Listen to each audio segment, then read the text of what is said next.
From the American Academy of Neurology, I'm Dr. Daniel Correa. And I'm Dr. Audrey Nath. This is the Brain and Life Podcast.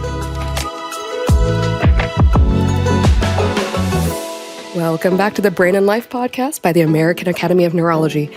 Daniel, you're not going to believe who I got to talk to. He's a total rock star. Oh, okay. You've piqued my interest. I got to talk to the famous palliative care physician, BJ Miller. He's written tons of books and articles, and he's been the face of rethinking how our healthcare system deals with aging and dying, which traditionally our healthcare system has not been the greatest at. And he's talked about new models of care. And we got to talk about his role in the new Chris Hemsworth project on Disney Plus called Limitless, where Chris faces his fears in life head on. There's a bunch of Chris's in Hollywood. There's like a full deck of cards, whether it's Pratt, Pine, Evans, Hemsworth. Which Chris, an action hero, is this? Chris Hemsworth is the Chris that plays Thor and is on the cover of Brain and Life magazine this month. So exciting. So now we're delving into the Marvel Cinematic Universe and brain health. Yes. Perfect. I'm looking forward to exploring the superpowers of the brain. Absolutely. Everyone's just going to have to watch this on Disney Plus because it's a great series, but basically how BJ Miller created like a fake retirement home for Chris to experience what it's like to be aging and in the last days of his life. Okay, I'm adding it to my list for shows now, and I'm really looking forward to this discussion.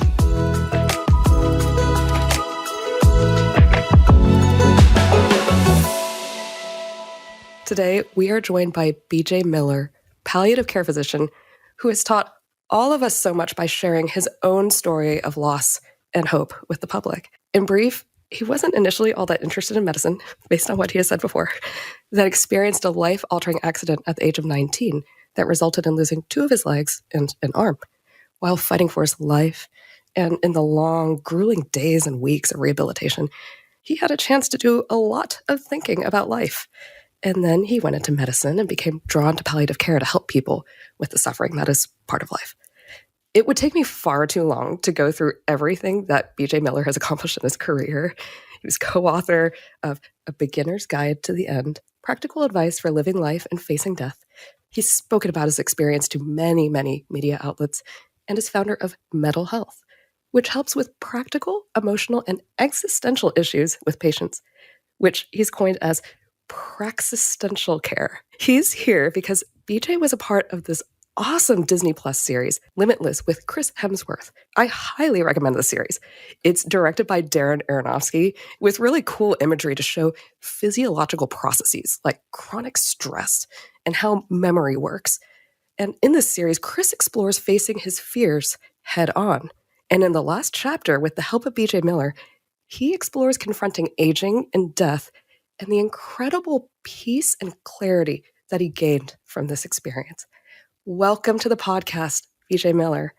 Thank you, Audrey. It's really nice to be here. That's a lovely intro. Thank you. You know, watching you and Chris Hemsworth talking about life, it's like drinking a warm hot chocolate. It is just so comforting to watch you guys process these things. And I guess I'll just let everyone know a little bit if anyone hasn't seen this episode yet. But essentially, you created this experience for Chris where he could live as an elderly person near death in a really creative way.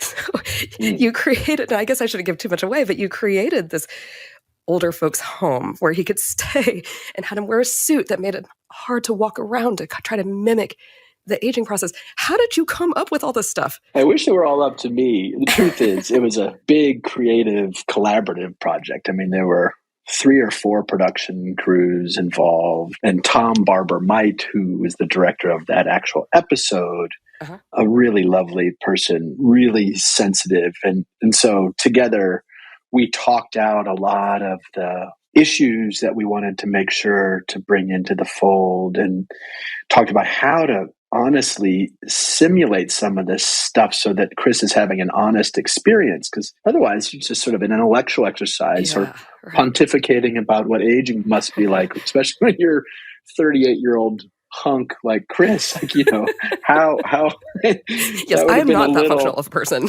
at all. No, no, That's true. how were we going to get anyone to believe that Chris was really having an experience, not just an intellectual exercise? So the credit for building Sunset Pines, and that's a shared credit. Tom, Darren, all the producers, a lot of folks involved in making that happen. The suit that you described comes out of MIT, the sort of way to simulate the feeling of being in an older body. So it was a coming together of a lot of brains besides my own, that's for sure. When coming up with all this, what was your hope or your big goal for the viewers to take away from watching Chris Hemsworth navigate this retirement home? What did you want people to take away from this? There's so much here. The subject matter is sort of life, and life's kind of huge and has a lot of things going on in it. So one answer to the question is, I think the Uber message, the overriding point, is to connect things which are normally or often held out as opposing or in contradiction. For example, I think most of us talk about strength as in opposition to vulnerability, that vulnerability is aligned with weakness, strength is strength. And our rhetoric, the way we use this language, suggests that, like, if you're vulnerable, you're not strong. Uh-huh. And I think a lot of us who have actually lived life in these bodies, one way or another, you come around to thinking, well, geez, Louise, no. Having to be vulnerable is the source of strength, is what teaches us our strength, is what shows us our strength. It's this relationship between our fragility and our durability. And so connecting this loop that modern life has, and our languaging and our habits have alienated from each other. We're trying to reacquaint these non-opposites that look or smell like opposites. And maybe the biggest of them all is life and death, that we think of death as this countervailing force that robs life. It's the thing that ends life. Death is somehow held out as the opposite of life. I think we all intuitively know, and maybe have to relearn that, actually, no, that's a little too pat. No, death is entirely part of life, and life needs death and death needs life. You don't get one without the other. So in answer to your question, Audrey, I think those were sort of the big messages that we really wanted to get across, was to reconnect these circles. And so the effect might be that we don't have to be at odds with ourselves because our bodies, quote unquote, fail. Mm-hmm. If we turn our attention to our nature, our reality, and find some way to work with that thing, then we're really cooking with gas. Then we're really alive. And that's a lesson that is not always obvious, and needs, I think, to be pointed out, especially in perhaps modern Western life. When you talk about that there's loss is a part of life and you can't have one without the other, I just keep thinking about what you have said in another interview where you described the accident that you had when you were 19 years old and how you went from being this tall person with 4 limbs to having the body that you have, and that you kind of thought of it as the loss of your other body, and that it was, in a sense, a death of the person that you were. Is that something that you find informs your present view? Yeah, absolutely. I think of death now as much more mysterious and nuanced, and not just this sort of black curtain that comes down and donk, that's it. Because one of the rewards, whether by force, like in my case, or by choice, if you start looking at the bigger truths, all sorts of beautiful things get revealed. And death and life, you and I know from our medical training, our bodies, we're shedding cells all the time. Our cells die, when a red blood cell lives, whatever it is, 90 days or something. We're all this sort of swirling heap of living and dying all the time. Absolutely. So you start looking at these things, and they're not these stark, harsh, concrete things that our constructs, our language pretend they are. And that's exciting to me. I love that. And I have learned that through watching my own death. If you expand this definition to death to be something more piecemeal and mysterious and not necessarily this end, well, you can start seeing it all over the place. In some ways as a metaphor, some ways as a partial death, but one way or another, these are ways you can invite the subject into your daily life because it's already there. You can start seeing it. And so in this way, death may not be so terrifying anymore if you realize you're doing it all the time. You already have some familiarity with it. And it very much helped me after my injuries. When I lost 3 limbs, came close to death in the big way, well, I got to see what kept going. I got to see what could be reborn from those ashes.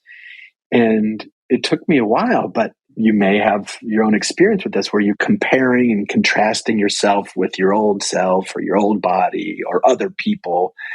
What a cruelty we do to ourselves in this way. I get it. We're social creatures. We need to kind of place ourselves in relation to each other. And we need gauges to help us understand where we are. But those are just tools. Those are tricks. So it was very helpful for me to stop pretending I was the guy before my injuries. It was much more constructive for me to let that be a death. Let that guy go. Give myself the grief and sorrow that goes with that, as well as the appreciation for what I still have and what I could make new now, what I could create going forward. So acknowledging the loss, acknowledging the death, in a way allowed more life and allowed more creation, allowed me to go new places. We are the ones that get hung up trying to name it or own it or contain it or something. But this stuff's flowing all the time. I suppose you don't feel like you're living on borrowed time now? I don't use that language per se. And I said in that film at the end, I talk about life being a gift. That's true enough. I do think another day is amazing. We get another day. Wow. There's no guarantee of that. I do like that construct, but it's still a construct. I think in a more scientific-y way, another day is just incredibly improbable. Like, how outrageously unlikely is it that you and I have ended up at the same planet at the same time or in the same little Zoom room? What are the odds of that? And the odds that this is going to happen, we're going to have some other version.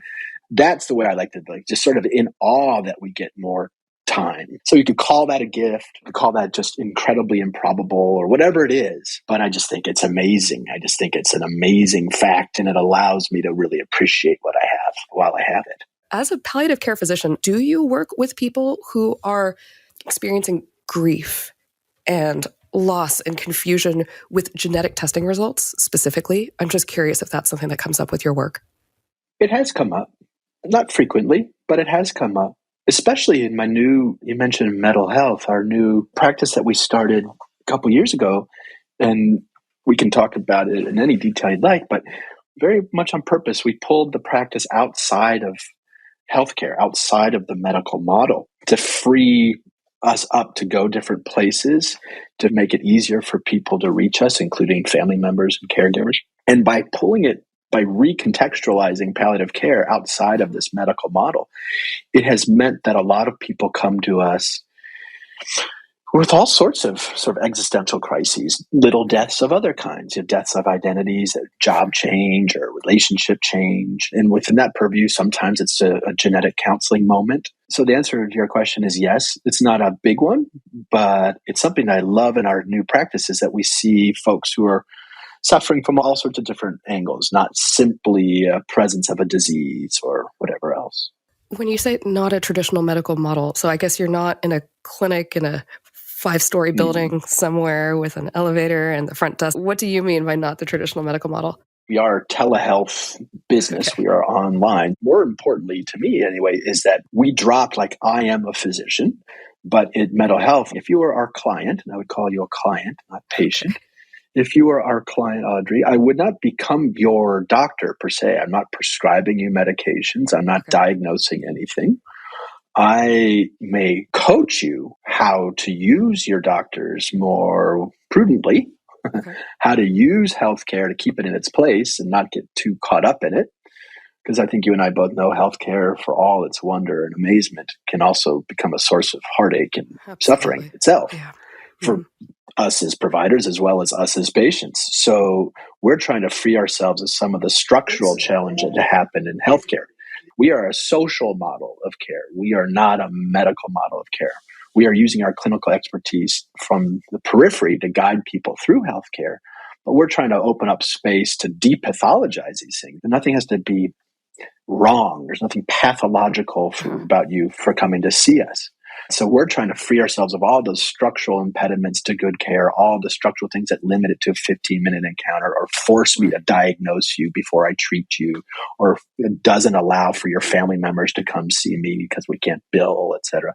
So that's what I mean by getting out of the medical model. If we get to grow, I think a lot of our counselors will end up being, folks who are late in their career or even retirees who have all this accumulated wisdom. Gosh, that's true. Yeah, sure, from seeing a zillion patients, but really from living their own lives. Right. And by dropping the white coat sort of vertical hierarchy, we can get like, oh, you're a human being. Oh, I'm a human being. Let's feel our way together as two human beings who live and suffer and love and all that stuff. So it's a way of drawing on our personal experiences as well as our professional credentials. So about that, the counselors, I'm guessing, are physicians who are now working in kind of a different way. What specialties are these physicians in? Are they all palliative care or not? They're all palliative care. We think palliative care is bigger than healthcare. There's nothing purely medical about suffering or death. These issues or self-realization, these are issues way bigger than any medical model or any one model.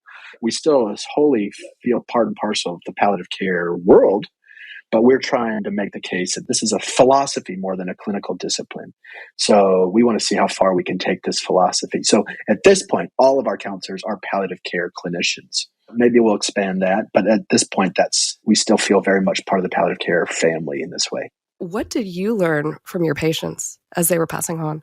Oh, yeah. Well, so much, really. One is you get these sort of vicarious deathbed moments yourself if you're paying attention. And I, like maybe all other human beings, I'm really good at appreciating something once I've lost it. I appreciate what it was like to have two hands now that I only have one, sure, okay. And watching folks who are at the end of their life, some at peace with it, some are not, and learning about their own regrets as they face this big truth, or watching how they navigate, watching how they find themselves even while they're falling apart, and watching them realize all the things that they spent so much time worrying about, like we said earlier, comparing themselves to others, etc. So letting fear get in the way of their love. So I get these vicarious deathbed moments where I essentially, it's a little cheat. It helps me appreciate all that I have before I lose it, which I think is one way of really understanding perhaps a life's quest. So there are many variations on that theme, but in a snapshot, that's the big one that I kept taking away from that work. So I think we, in the healing professions, perhaps, and maybe in modern life, we need to put love into things, but we also need to learn how to take that stuff in, how to be cared for ourselves, how to be vulnerable, which is another back to Limitless and Chris Hemsworth, God bless him, for helping us connect these dots, And put that back together. You talk about medical training. It's so interesting. In the Limitless, you guys were talking about how, wow, you're not guaranteed another day. And that discussion. And I think back to during medical training when I just remember my mantra was, I can do anything for a month. It didn't really feel like living. It was like, okay, just put one foot in front of the others. I think it's very much kind of what you're speaking to, that you can really turn off that sense of mindfulness and gratitude and just like, I'm going to soldier through this and I don't even know who I am anymore. So I think that's an interesting thing. Oh, amen it is, Audrey. And once you kind of get hip to this idea that, whoa, this stuff's precious, can go up in any second. I could die tonight, never mind tomorrow. Whoa, then all of a sudden that math starts. If I could hold my breath for a couple of weeks here, I could just get through it. But before you know it, you could just apply that to your whole life and you're just getting through it. Like then you get to the end, you're like, wait, what did I do? I just put life on hold to get through it. I'm amazed. Your love for life, your perspective. How can people find you online or on social media? So I have a Twitter account that I rarely look at, but it's there. That's at BJ Miller MD. But the bigger place, please come find us at Mettle Health. And Mettle is METTLE, Mettle, like one's inner strength. That's what we're going for here. So Mettle Health, we have an Instagram. That's where we're most active, and it's at Mettle_health. And just visit our website, mettlehealth.com, and reach out. I should mention, Audrey, maybe 60% of our clients are family members, caregivers. Many are patients, and a minority, but a healthy minority, are actually clinicians who reach out to us who are burning out or who want to talk through like a consult on a patient kind of thing. So, Oh, yes. yeah. Well, thank you so much for joining us and sharing your Oh, story and Chris Hemsworth.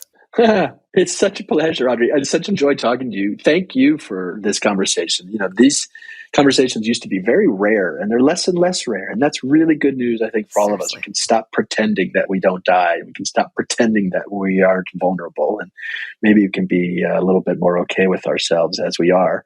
And I just want to say, I've done a few interviews around Limitless, and I keep forgetting to say how much I love Chris Hemsworth. And I just want to say what a beautiful spirit he has. And it was such a joy to work with him. And this whole thing would never have worked if he had acted his way through it. And to have a superhero dare to be seen as a real person, I'm sure that came with some risk to him and his career on some level. But I'm so grateful to him for doing this and for the creators for making this and again, connecting this loop between life and death and strength and vulnerability. And I just love what they came up with. And I'm very proud of Chris. And I'm just very grateful to him for doing this. What a beautiful human being and all that means. Thank you again for joining us on the Brain and Life podcast.